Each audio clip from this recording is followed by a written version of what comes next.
My name is Ben Gutschow, and today I'm going to talk to you all about climate change, citizenship, and immigration, and how they're all connected.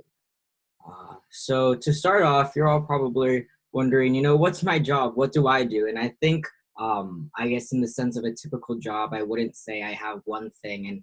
And for this talk and presentation, I'm going to outline three different jobs that I consider that I have. The first being the community organizer for social and civic engagement, being a youth activist, and then also being a high school student. I am a senior in high school right now. And I'm going to go more into depth about each one of these during the presentation, but this is just, I guess, something to refer to as in being my three jobs. So to start out, I'm going to begin with my official job as community organizer for social and civic engagement. I work at Casa San Jose, which is the main Latino nonprofit here in Pittsburgh, and it's a community resource center that advocates for and empowers Latinos by promoting integration and self-sufficiency.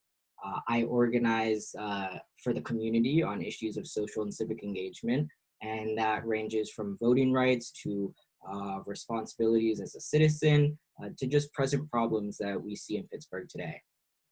And for my job specifically at Casa San Jose, there are many different ways that I go about this, but I'm going to outline three different important ones which are relevant to the theme for this month. And I'm going to be talking about collaborations, public speaking events, and also new programs as well as existing ones. So to start out, I'm going to begin with different collaborations, and they range from working with different nonprofits around the city to working with universities. For example, this talk with Chatham, you could consider this a collaboration. But the one that I'm going to talk about now is called the Community Vaccine Collaboration, and it is working with UPMC and many other community organizers and community leaders from around the city of Pittsburgh. As many of you know, we are in a pandemic. In part, that is why I'm doing this online and on Zoom. And in order to get out of that, you could say we need to get a vaccine, one that is successful. And in order to develop a vaccine, you need to do trials.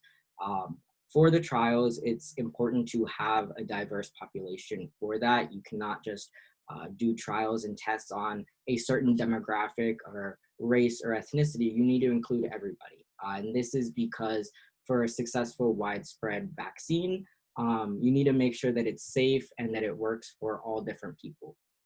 However, a lot of people do not trust the medical industry, and for good reason. Medicine has a very deep history and in also still now present of discriminating and oppressing, especially people of color and the Latino community. That's the one that I represent. So my job specifically for this collaboration, I by no means am a scientist and can develop the trials in that manner, but what my job is to assure the absence of discrimination in the trials and also to advocate for the concerns of the Latino population.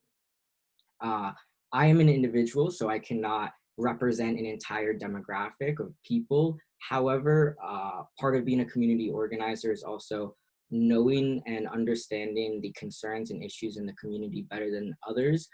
For example, I know more about the Latino community and the concerns than, per se, one of the researchers at UPMC. So there's a lot to talk about with discrimination in medicine, but that's a topic for another day just because I don't have enough time. But what I'm going to speak about now is making sure that the population understands that these trials are safe. And how this connects to climate change is that within the Latino community in the United States, Latinos are especially vulnerable to COVID-19. And there are a few reasons for that. I'm going to start with job discrimination and how that relates to climate change.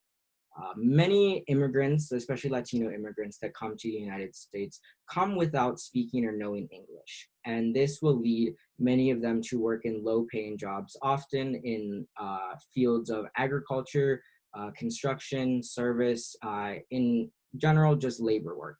And a lot of the reason for that is just simply because they could be undocumented, meaning they don't have papers, or they don't speak English, or the two of them together. And it doesn't mean that they're not smart and that they can't do other jobs. It's just simply because of their citizenship status and because they are immigrants, they are not considered good enough to work in certain areas. And that is a form of job discrimination. How that connects to climate change is that most of these jobs that they work in contribute to climate change. Whether that's agriculture, construction, all of the above, they contribute in many different ways. And again, I'll explain a little more in a second. But for statistics, at least, many Latinos are not, are 1 in 4 actually, are live underneath the poverty line. And this lack of economic ability means that a lot of Latinos cannot afford to live in areas where housing and your place to live is environmentally friendly, meaning you have clean water, you have clean air. It's expensive to live in areas like that. And most Latinos actually are not able to live in these specific, very healthy areas. Additionally, 2 in 5 Latinos live within 30 miles of a power plant, and power plants emit toxins and chemicals that contribute to climate change and also hurt your health. Additionally, the jobs that they're working in often include and expose them to serious respiratory hazards that not only contribute to climate change, but worsen their health. An example of this is formaldehyde. I could be pronouncing that wrong, but that's the chemical that is linked to asthma. And in most construction jobs, it's in wood, it's in glue, and that leads, actually, it connects a lot to asthma. Which is bringing me back to the point of why I'm here and why I'm working on this collaboration, is because Latinos have some of the highest rates of asthma in the country. They are also 3 times more likely to die from asthma than any other ethnic group. And part of that is also because a lot of them lack healthcare. Only 1 in 3 Latinos lack health insurance, and insurance is a privilege. It's expensive to have, and that's something that I think people should be aware of, is that having health insurance is a privilege and it allows you to go into the doctors. A lot of people don't have that, either because they're undocumented and aren't able to get those benefits, or it's just too expensive. Healthcare is expensive in the United States. It is not free. And it is one of the main reasons also why COVID-19 is especially kind of prevalent in the Latino community. And for these exact reasons, that is why Latinos need to be involved with these trials and with the data and research, because they're especially vulnerable to COVID-19, and they're needed for a successful widespread. So that is just an example of a collaboration. I'm going to move on to an example of speaking in public, and this is the KOKUM, the Drop KOKUM campaign. And I spoke at this before I was officially working at Casa. However, I continue to do this work now.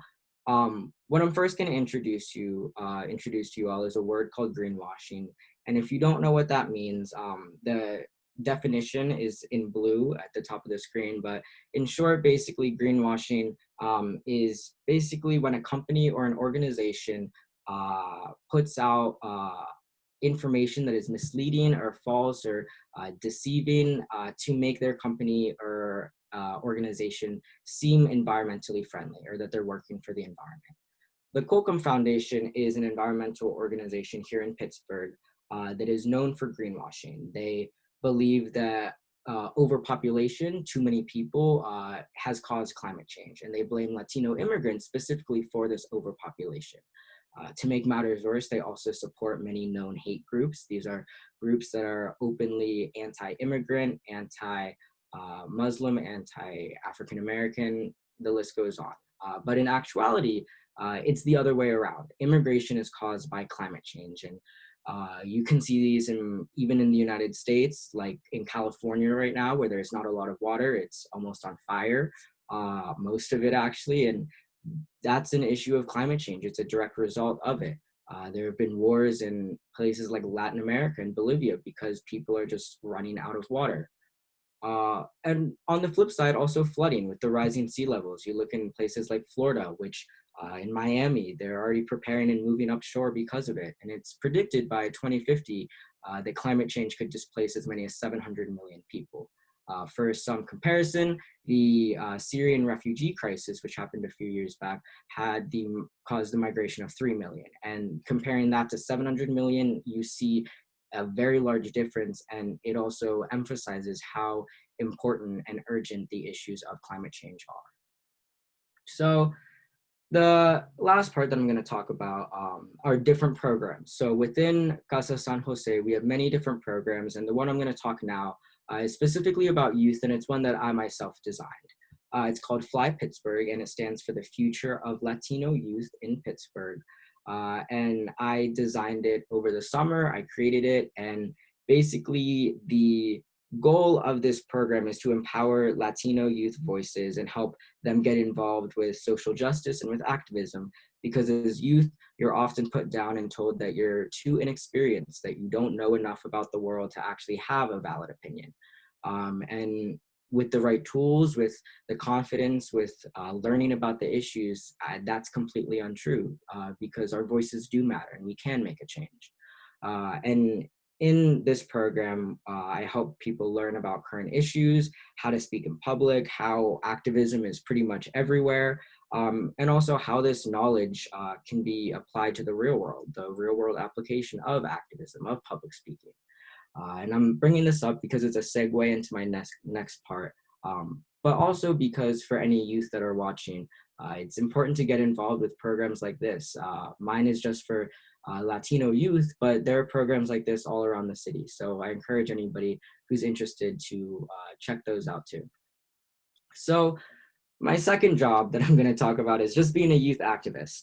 And what I do as a youth activist, it's different for most people, and this is kind of my own definition that I go by. But what I also want to say is that there are many different types of activists, and there's no one look or way to be involved.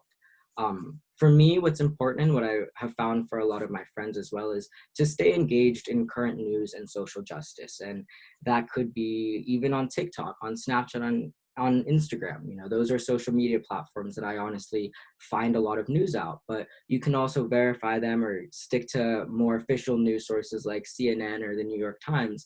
But in general, just to stay up to date on the news of Pittsburgh, of your own neighborhood, but also of the country and even beyond. The second thing is protesting and striking. The three pictures at the bottom are different strikes and protests that I went to.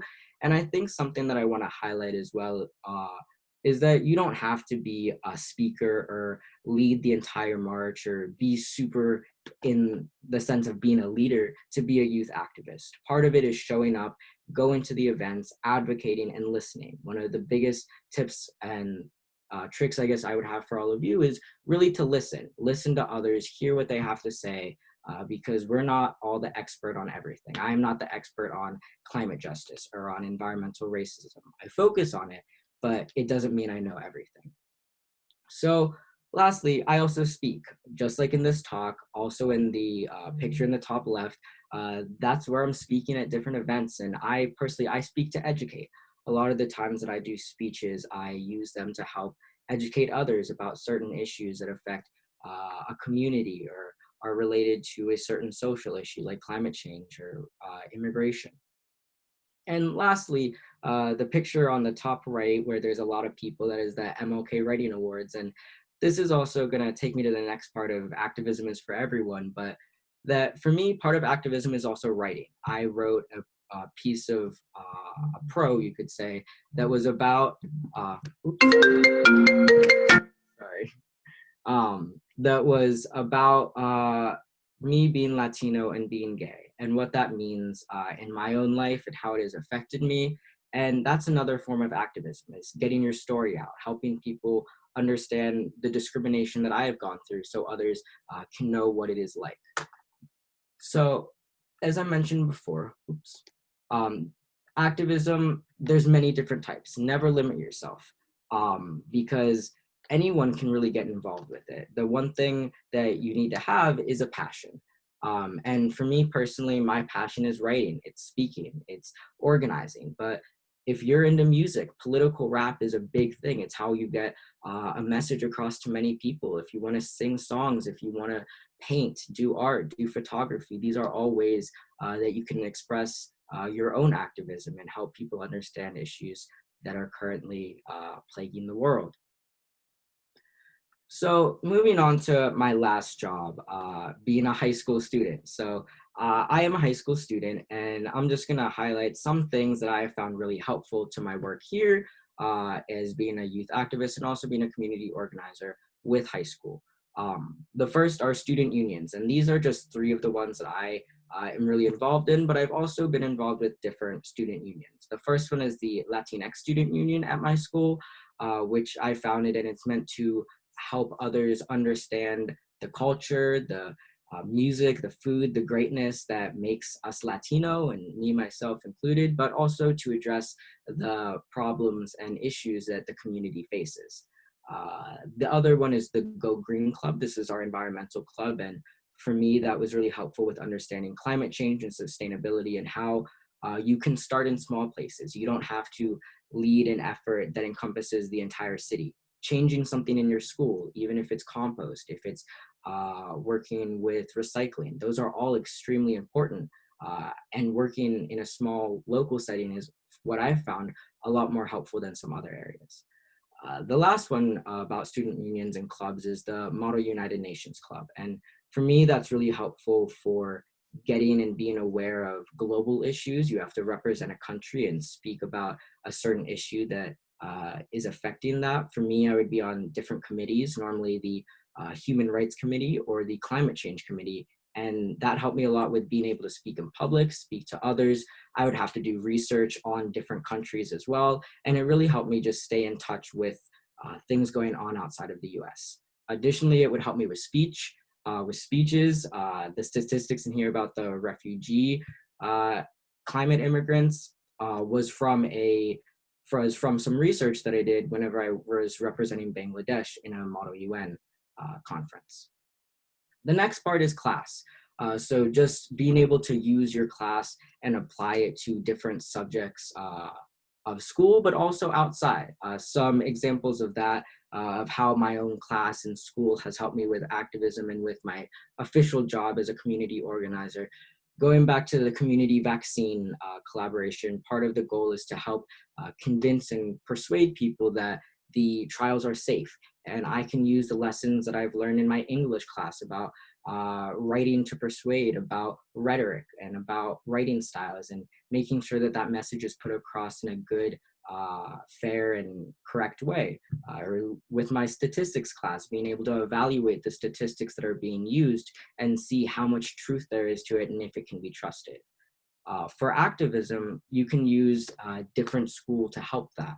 Different parts of school. The two pictures that I put in this on the very bottom right is my old math teacher from pre-calc whenever we talked about recursive formulas. And you can actually use recursive formulas to map out exactly how much time we have left until climate change is irreversible. Being able to use your academics and apply it to areas outside of school, I think is very powerful. And for me, what is part of being a student and an activist and a community organizer is using all of these different parts of my job to help each other. So the last part about being a high school student, for me, something that's really important is sports. I play soccer and I also dive off of diving boards. And I have found for soccer, it's great for teamwork. Part of the biggest thing of being a community organizer and an activist is being able to work as a team, work with others across the city. And I've learned a lot of that in sports as well. It's helped me with leadership and being able to lead a team.